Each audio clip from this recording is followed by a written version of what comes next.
Iblis ini punya satu, ya namanya bapak segala pendusta kan. Dia menarik perhatian dan dia mencoba membangun kepercayaan. Allah berfirman, itu loh, Allah Tuanmu, Mastermu berfirman seperti ini.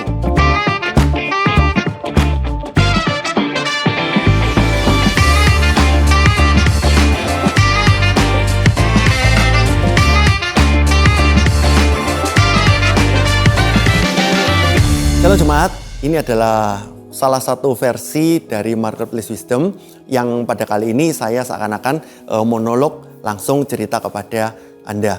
Salah satu concern kenapa ini harus monolog adalah karena saya ingin menyampaikan sesuatu yang penting. Bahwa sekarang terjadi ada berbagai macam penipuan dan sebagainya. Orang-orang bilang itu namanya scam dan sebagainya. Dan itu yang harusnya masing-masing dari kita jemaat ataupun leader itu juga harus benar-benar mewaspadai akan hal ini. Saya ingin memulai dulu dengan pengertian atau definisi scam. Scam dalam bahasa Indonesia bisa diartikan sebagai yang pertama itu penipuan. Ini adalah terjemahan yang paling umum dan akurat. Penipuan berarti perbuatan yang direncanakan secara sengaja untuk keuntungan pribadi dengan cara curang atau dengan tipu muslihat. Yang kedua, scam ini bisa berarti namanya tipu daya. Ini juga terjemahan yang tepat gitu ya, meskipun sedikit lebih nggak formal gitu. Tipu daya ini menekankan aspek tentang pembohongan dan mengelabui yang dilakukan oleh pelaku scam. Nah, kita sebenarnya bisa lihat atau bisa pelajari penipuan ini sebenarnya dimulai dari mana sih? Gitu. Saya mau pelajari bahwa penipuan ini sebenarnya dimulai dari awal-awal ketika bumi awalnya diciptakan. Penipuan ini dimulai justru dari Taman Eden. Scam ini usianya sebenarnya hampir sama dengan usia manusia di bumi ini. Kita bisa lihat ternyata ini ada di Kejadian 3 gitu ya, ayat 1 sampai ayat 6 gitu. Scam ini usianya hampir sama dengan usia manusia di bumi ini. Tapi mengapa manusia masih banyak yang kejeblos? Padahal ini kan udah ribuan tahun gitu ya. Mari kita baca sama-sama di Kejadian 3 ayat 1 sampai 6. Saya baca secara cepat ya. Adapun ular ialah yang paling cerdik dari segala binatang di darat yang dijadikan oleh Tuhan Allah. Ular itu berkata pada perempuan itu, tentulah Allah berfirman, semua pohon dalam taman ini jangan kamu makan buahnya bukan? Lalu saut perempuan itu kepada ular itu, buah pohon-pohonan dalam taman ini boleh kami makan. Tetapi tentang buah pohon yang ada di tengah-tengah taman, Allah berfirman, janganlah kamu makan atau raba buah itu. Nanti kamu mati. Tetapi ular itu berkata kepada perempuan itu, sekali-kali kamu tidak akan mati. Tetapi Allah mengetahui bahwa kamu memakannya, matamu akan terbuka dan kamu akan menjadi seperti Allah. Tahu tentang apa yang baik dan yang jahat. Perempuan itu melihat bahwa buah pohon itu baik untuk dimakan dan sedap kelihatannya. Lagi pula pohon itu menarik hati karena memberi pengertian. Lalu ia mengambil buahnya dan dimakannya dan diberikannya juga kepada suaminya yang bersama-sama dengan dia. Dan suaminya pun memakannya. Kita bedah satu-satu ya, langsung dikontekskan dengan masa kini. Jadi pertama, ular itu yang adalah si iblis itu datang ke perempuan. Sebenarnya tidak harus si jahat itu datangnya ke perempuan gitu ya. Tapi bukankah iblis ini harus datang ke seseorang? Dan pas pada waktu itu awalnya adalah si perempuan yang nanti akan dinamai Hawa. Gitu. Iblis itu akan datang ke semua orang. Oh, buktinya juga di ayat ke-6 kita baca. Adam pada waktu itu ada di mana? Gitu, ketika Hawa didatengin sama si ular. Kalau kita teliti di ayat ke-6, Adam itu ada di sisinya Hawa yang bersama-sama dengan dia. Jadi ularnya itu mungkin ngobrol dulu dengan perempuan, lalu Adamnya yang ada di sisinya itu cuma dengerin doang. Nah, ini bahaya gitu ya. Kalau suami-suami pasif, istrinya lagi berusaha untuk ditipu, nah suaminya harus ini dong, harus proaktif juga gitu ya. Malah melindungi perempuan atau melindungi istrinya, jangan malah akhirnya ikut-ikutan. Kita lihat poin yang kedua. Di sini dikatakan bahwa tentulah Allah berfirman. Si ular atau si jahat atau si iblis ini punya kepercayaan diri yang luar biasa gitu, dan dia begitu pertama kali ngomong ilmu komunikasi atau ilmu media sosial, bagaimana ketika kita misalnya ada ads gitu ya di media sosial, dia tuh punya hook, dia tuh punya kait untuk langsung nancep ke perempuan ini untuk supaya bisa ngobrol lebih lanjut dan ujungnya nanti call to actionnya akan menuruti keinginan dari si iblis. Kaitnya itu dengan apa? Dia tuh menarik perhatian, dia ngomong tentulah Allah berfirman gitu. Iblis tidak ngomong tentulah iblis berfirman. No, ini pasti si perempuan gak akan percaya. Tapi begitu tentulah Allah berfirman, itu akan menarik perhatiannya. Loh, Allah berfirman apa ya? Seperti itu. Bukankah Tuhan master satu-satunya dari Adam dan Hawa ini adalah Tuhan Allah? gitu. Tetapi iblis ini punya satu, ya namanya bapak segala pendusta kan. Dia menarik perhatian dan dia mencoba membangun kepercayaan. Allah berfirman, itu loh, Allah Tuanmu, Mastermu berfirman seperti ini gitu. Yang kedua, iblis juga datang dengan simbol otoritas atau flexing gitu. Iblis datang dengan nama, dengan kedok firman Tuhan. Orang-orang zaman sekarang, scammer-scammer, penipu-penipu zaman sekarang datang mereka pamer kekayaan, pamer otoritas dengan sebagai contoh teladan. Nih kisah suksesku seperti ini. Aku punya ini, aku punya itu, aku traveling ke sini, aku traveling ke situ, aku punya mobil mewah, aku begini, begitu dan sebagainya. Dia datang dengan satu hook, dengan satu kait supaya kita semua tertarik. Poin yang ketiga, iblis juga mengatakan tentulah Allah berfirman semua pohon. Nah, di sini kita juga bisa lihat bahwa scammer-scammer konteks masa kini itu seringkali membuat generalisasi, membuat si calon korban ini merasa aku ini termasuk dalam contoh yang itu. Ya, jadi seperti Adam dan Hawa ngomongin sama iblis semua pohon. Nah, bagi dia semua itu berarti itu yang Adam dan Hawa juga termasuk ada di dalamnya yang menikmati hasil dari semua pohon-pohon itu. Jadi generalisasi ini membuat calon korban merasa termasuk di dalamnya. Dan dengan menggunakan generalisasi, si penipu ini seolah-olah berbicara pada semua orang, bukan pada individu tertentu. Hal ini membuat calon korban merasa mereka tuh nggak sendirian. Loh kan ini semua, ini kan general. Bahwa penawaran, informasi yang diberikan oleh penipu itu relevan. Ini nyambung, ini relate banget sama saya. Contoh, scammer atau penipu bisa mengatakan semua orang berhak untuk hidup kaya. Semua orang berhak untuk mendapatkan nasib yang lebih baik. Semua orang berhak untuk hidup bahagia, sejahtera. Atau mendapatkan penghasilan tambahan. Atau apalah. Kalimat-kalimat ini membuat calon korban merasa bahwa oh aku juga berhak. Setelah digeneralisasi, saya juga berhak dapat kesempatan apa yang ditawarkan oleh penipu. Dan apalagi penipu itu memakai kedok mereka dengan kisah sukses mereka, dengan apa yang mereka punya, flexing dan sebagainya, bahwa si calon korban tidak boleh melewatkan kesempatan ini.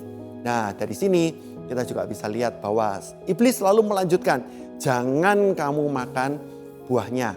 Nah, bukankah semua pohon ini jangan kamu makan buahnya? Nah, ini adalah sesuatu reverse ini ya. Hati-hati, itu penipuan yang reverse. Kenapa? Itu membuat akhirnya nanti si perempuan ini terpancing.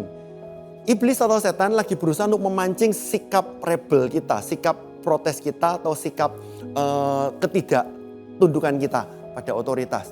Capek kan gini terus, kamu masa sih enak hidup misalnya tinggal di ruang atau kamar yang tidak ber-AC, padahal misalnya tambah lama kok ini tambah panas itu udaranya. Mau nggak ubah nasib, mau nggak jadi anak yang baik, beberapa ngomong anak yang uhau, anak yang hormat pada orang tua berangkatin ke luar negeri, apakah ke Israel misalnya atau ke luar negeri atau diobatkan berobat ke luar negeri dan sebagainya. Mau nggak bantu orang tua yang sudah menganggur, yang sudah mulai nggak sehat dan sebagainya. Nah, scammer juga memakai hal seperti ini itu supaya kadang-kadang tidak sesuai dengan logika-logika yang ada di natur normal zaman sekarang.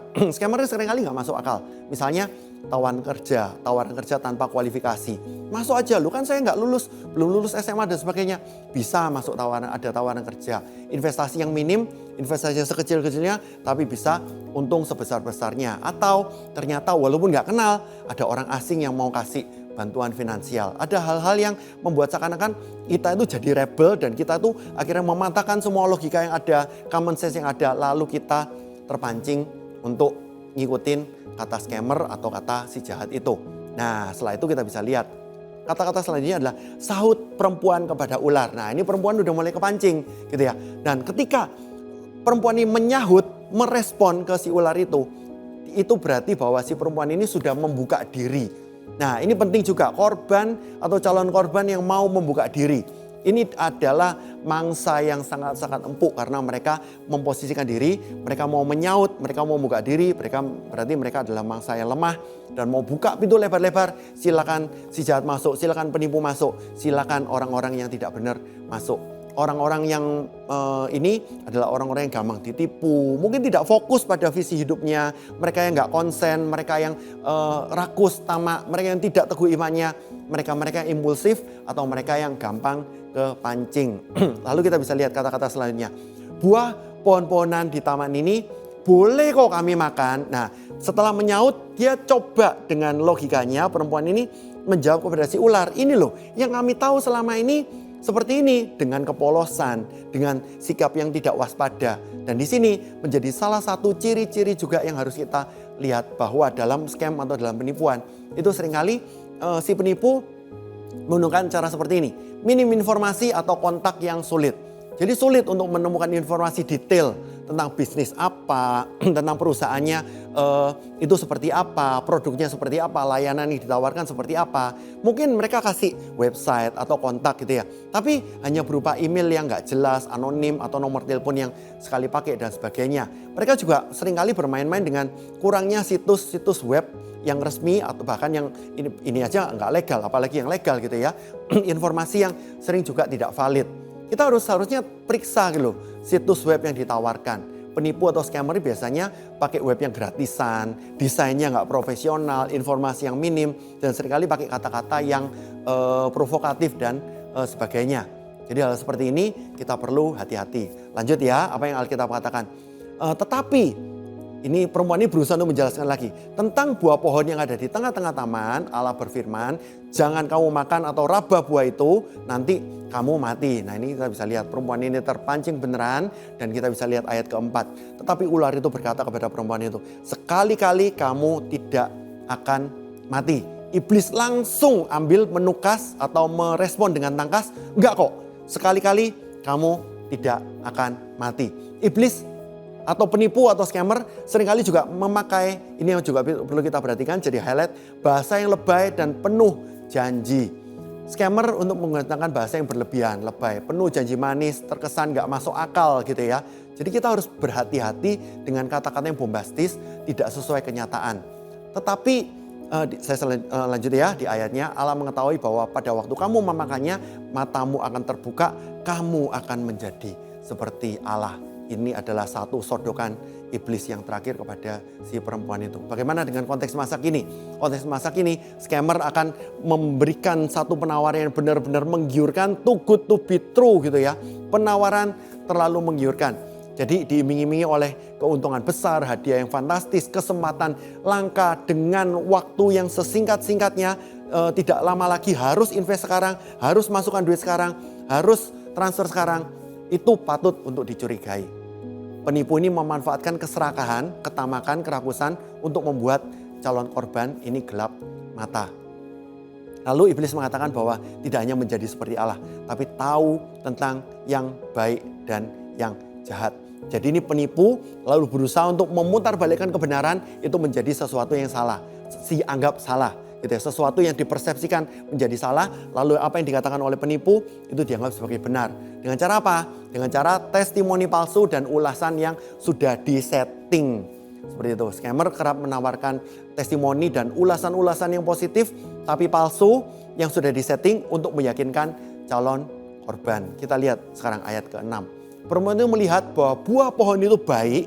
Nah, ini sekarang persepsinya, cara pandangnya, point of view-nya, perasaannya, mata hatinya, pikirnya semua udah terpengaruh oleh si jahat. Lalu dia melihat bahwa buah pohon itu baik untuk dimakan dan sedap kelihatannya. Cara pandangnya udah mulai berubah. Lagi pula pohon itu menarik hati karena memberi pengertian. Lalu ia mengambil dari buahnya dan dimakannya, krauk gitu ya. Lalu diberikannya kepada suaminya yang bersama-sama dengan dia. Saya tadi udah jelaskan suaminya itu ada di pinggirnya si istri pada waktu Adam itu ada di pinggirnya Hawa pada waktu ular itu datang, dan suaminya pun memakannya. Scammer seringkali memakai juga desakan waktu dan taktik untuk menakuti. Scammer menekankan calon korban untuk ambil keputusan yang cepat. Sekarang, kalau enggak ini kesempatan lewat, kamu tidak bisa dapat promo atau diskon atau reward sebanyak ini loh. Sekarang aja, nggak usah lama-lama, jangan besok, harus sekarang. Kalau bisa sekarang, transfer sekarang dan sebagainya. Mereka mungkin akan mengancam menutup kesempatan. Seperti tadi yang saya katakan, tidak ada lagi loh nanti, ini mumpung hari ini aja. Cuman ada hari ini bisa dapat cashback berapa persen dan sebagainya.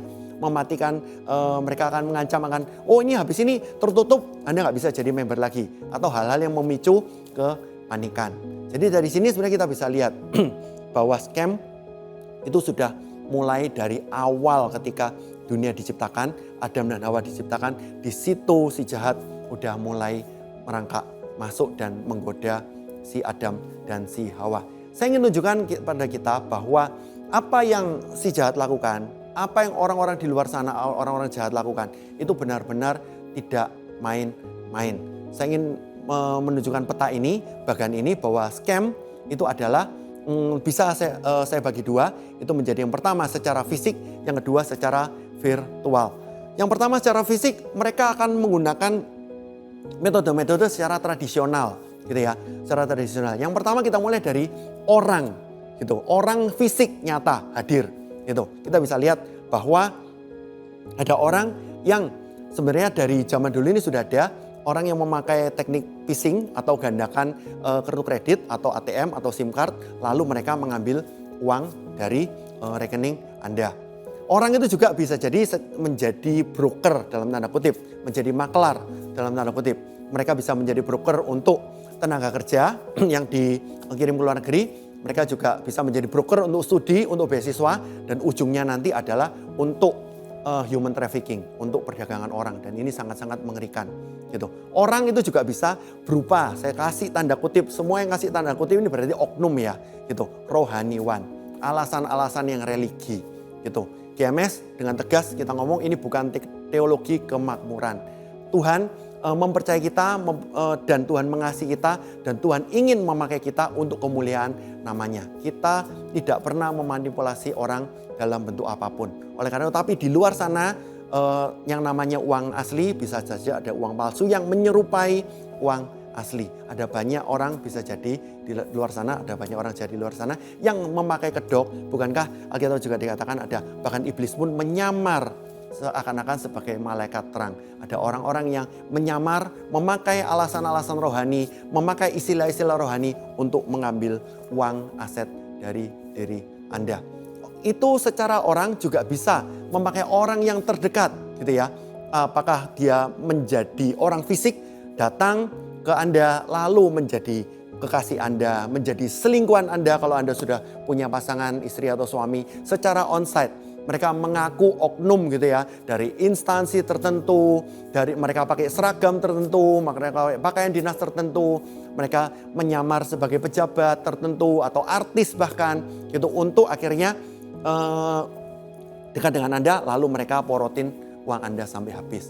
Orang terdekat bisa jadi teman gitu ya. Nah ini sebenarnya istilah yang lucu tapi ya bukankah ini sering terjadi gitu ya. Aku pinjam duit besok akan aku ganti. Ujungnya nggak diganti-ganti sampai sekarang gitu. Atau bisa jadi bagi anak-anak gitu ya. Setelah Imlek atau Natal gitu dapat angpau, dapat amplop gitu ya dari siapa ini keluarga atau papa mama kan bilang, angpau titip papa mama dulu ya. Nah sejak saat itu anak mengenal yang namanya investasi bodong seperti itu. Jadi papa mama tolong jaga baik-baik, beneran simpen ya simpen, nanti kalau itu memang haknya anak bukan haknya papa mama. Nah orang itu kita beralih lagi bisa menjadi orang secara onsite fisik, secara fund manager.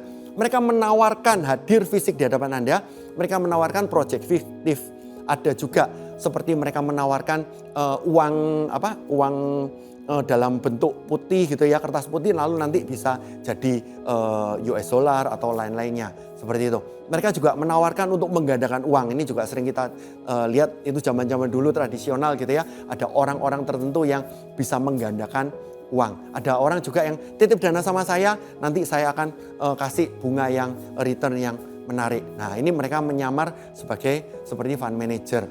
Tapi kita juga bisa melihat juga ada tidak hanya orang tetapi juga badan seperti itu. Jadi badan usaha nih. Itu apakah mereka yang menyaru atau memakai seakan-akan jadi venture atau pendanaan. Mereka yang menjadi koperasi simpan pinjam. Mereka yang menawarkan investasi bodong. Mereka menawarkan lowongan kerja. Ujungnya mereka meminta biaya administrasi ditambah ini akhirnya uang kita habis banyak. Apakah lowongan kerja secara full time atau part time. Atau juga ponzi gitu ya, secara urutan menyaru sebagai multi level. Multi level yang bagus banyak, tapi multi level yang dipakai untuk ini juga ada beberapa yang kita perlu hati-hati. Itu badan secara legal, tapi ada badan yang secara ilegal juga. Ada arisan-arisan bodong gitu ya. Beberapa orang kumpul arisan, ternyata dibawa lari. Ada badan juga yang menyandang sekuritas resmi Seperti itu, mereka punya izin dan lain-lain, mereka menawarkan forex, saham, kripto, itu di situ kita juga perlu berhati-hati. Badan juga ada badan yang tidak hanya secara keuangan, tapi juga secara kesehatan. Ada yang secara alternatif dalam tanda kutip, ataupun dokter dalam tanda kutip, mereka yang akhirnya membuat morotin Anda sehingga Anda akhirnya habis-habisan. Gitu. Badan juga ada yang namanya oknum di instansi, saya tadi sudah sempat singgung juga, pejabat resmi gitu, dengan mencoba menawarkan Anda mengurus izin, sertifikat, membantu untuk meloloskan kasus-kasus tertentu, tapi ujungnya nanti Anda habis banyak tetapi tidak ada kabar positifnya. Ini adalah scam atau penipuan secara fisik. Kita bisa lihat juga secara virtual, itu saya kategorikan juga ada beberapa. Yang pertama secara tradisional. Itu yang pertama bisa jadi menang undian, tapi ternyata ketika kita mengirimkan sesuatu, kita diminta untuk mengirimkan sesuatu uang atau apa sebagai jaminan lah, atau uang pendaftaran lah, atau apalah gitu. Secara tradisional juga bisa meng-email calon korban. Mereka mengaku mereka korban dari negara yang sedang berperang atau sengketa dan sebagainya. Ada harta yang aset yang tertimbun atau terkunci dalam satu bank tertentu. Mereka harus butuh uang berapa dan mereka perlu dari Anda. Ujung-ujungnya semuanya bodong dan penipuan. Tradisional bisa juga mereka yang mengimpersonate atau mereka yang phishing juga ya di medsos. Mereka pakai foto Anda lalu mereka kontak-kontak Anda seperti itu, apakah di Facebook atau di WhatsApp atau di yang lain-lain juga. Ujungnya pinjam duit atau mereka menawari tebus lelang mobil murah atau dan sebagainya. Scam yang virtual yang terkini, tadi yang tradisional, yang terkini adalah mereka bisa jadi pakai grup-grup media sosial tertentu untuk titip dana, untuk part time atau full time job dan sebagainya. Mereka juga bisa pakai social engineering, pakai link tertentu atau email tertentu, ujung-ujungnya adalah penipuan. APK Ponzi kita semua juga udah tahu bahwa ada APK dan juga ada sistem Ponzi dan sebagainya. Terkini juga yang sekarang adalah love scamming. Jadi kalau misalnya kita punya media sosial, tahu-tahu kita dikontak oleh lawan jenis atau kadang-kadang sesama jenis juga, mereka yang wajahnya itu bening-bening, yang cakep-cakep, kadang-kadang kontaknya ke lawan jenis gitu ya. Misalnya kalau saya cowok, yang kontak saya ini cewek-cewek Korea atau Singapura atau China, wajahnya cakep-cakep, lalu mengatakan, "Hei, fotomu bagus ya," padahal dia udah tahu foto yang dikomentari itu foto yang ketika saya lagi bareng istri saya, lagi bareng anak saya. Tapi tujuannya adalah untuk romance, untuk pacaran, yang ujungnya nanti untuk selingkuh online. Dan setelah itu nanti pikiran perasaan kita sudah katut, sudah ikut sama dia, dan pada saat itu mereka akan memanfaatkan perasaan kita. Mereka ngomong, "Aku butuh uang, aku pengen ke tempatmu, aku pengen berkunjung ke kamu, aku di Korea sekarang, aku sekarang lagi ada kendala ini, itu tolong transferin uang supaya aku bisa ke sana dan sebagainya. Atau aku kerjaanku ada masalah, aku butuh modal tambahan." Nah, itu adalah modus-modus dari love scamming. Tidak hanya itu, begitu misalnya Anda dan penipu itu sudah terlalu jauh sampai akhirnya Anda menyerahkan foto Anda dalam kondisi yang tidak benar ke dia gitu, maka ujungnya Anda akan diperas, pemerasan foto atau video porno dan sebagainya. Seperti itu. Itu juga bisa love scamming. Ujungnya adalah Anda diminta, setelah Anda menjadi kekasihnya dia, Anda akan diminta invest di platformnya dia. Dan di sini kita bisa lihat sebenarnya itu semua penipuan. Seakan-akan wajahnya bening-bening, padahal yang ngetik-ngetik wajahnya serem-serem. Kadang-kadang misalnya Anda mikir yang kontak Anda itu cewek gitu ya, bening, cantik dan baik hati dan sebagainya. Padahal wajahnya itu serem-serem, sesuatu yang cowok dan sebagainya. Itu sesuatu yang tidak pernah kita bayangkan sebelumnya.